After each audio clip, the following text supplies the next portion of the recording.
Top quality और consistent performance के लिए सिर्फ सिल्वर पंप नाम याद रखना।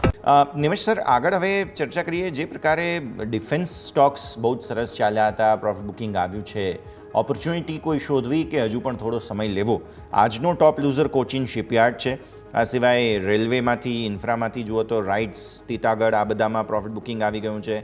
પણ ડિફેન્સમાં સૌથી વધારે કોચિન શિપયાર્ડ છે કે જેમાં પ્રોફિટ બુકિંગ આવતું જોવા મળેલું છે. નિમેશ સર, એક ખાસી વોલેટિલિટી આપણે કોચિન શિપયાર્ડમાં જોઈ હતી અને તમે જુઓ તો જ્યારથી વોર સ્ટાર્ટ થયું ત્યારના એક જે બોટમ બન્યા હતા 1420 આસપાસના એક બોટમ બન્યા હતા 9મી મેના રોજ, અને ત્યારથી આપણે વન સાઇડેડ મુવમેન્ટ જે ગઈકાલે આવી હતી 2200 રૂપિયા સુધીની મુવમેન્ટ હતી.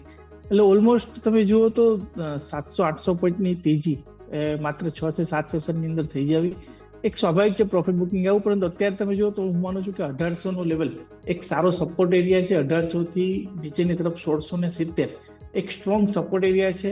એટલે આ ઝોનની અંદર ટુકડે ટુકડે બાય કરી શકાય. કોચિન શિપયાર્ડની અંદર ફ્રેશ બ્રેકઆઉટ પછી એક સ્ટ્રોંગ સપોર્ટ એરિયા પાસે ટ્રેડ થઈ રહ્યો છે અને ચોક્કસપણે વ્યૂ બુલિશ છે કોચિન શિપયાર્ડની અંદર. આ ઘટાડો ડેફિનેટલી બાઇંગ ઓપોર્ચ્યુનિટી સમજવું છે.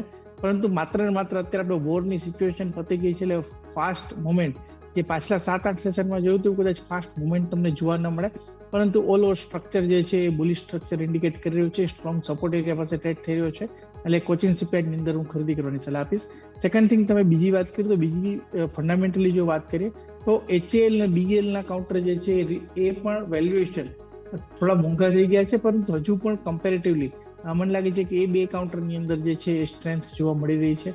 એટલે HAL ની અંદર કોઈ પણ જાતનો ડીપ આવે છે તો ત્યાં ખરીદી કરવાની સલાહ છે. HAL ની અંદર જો ફર્સ્ટ સપોર્ટ એરિયાની વાત કરીએ તો 4750 એક પહેલો સપોર્ટ એરિયા છે ને જો એ બ્રેક કરે છે તો એની નીચે 4590, એટલે 4750 થી 4590 ની વચ્ચે ક્યાંય મળે છે તો આ એક ગુડ એન્ટ્રી પોઈન્ટ બની શકે છે.